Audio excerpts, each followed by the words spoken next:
खान को करप्शन करके करप्शन नहीं ठीक कर सकता। माशरा करप्शन के खिलाफ लड़ता है। अपने मुल्क को अगर बचाना है, माशी तौर पे भी बचाना है, पहले हमें अपने अखलाकी स्टैंडर्ड्स ठीक करने पड़ेंगे। सारे मुल्क को मिलकर लड़ना पड़ेगा।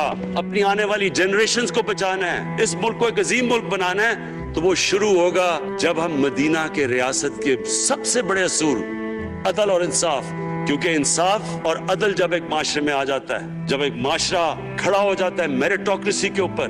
देखें जी, किसी माशरे में जब सजा और जजा ही नहीं है, सिर्फ गरीब आदमी जेल में जाए, जब एक माशरे में सिर्फ करप्ट जितना मर्जी ताकतवर हो वो जेल में जाता है और आम आदमी ऊपर आ सकते हैं, वो माशरा तब आगे बढ़ता है कि मुझे सारी कौम की इसमें मदद की जरूरत है। मैं अपनी सारी जिंदगी कोशिश कर चुका हूँ और करता रहूंगा।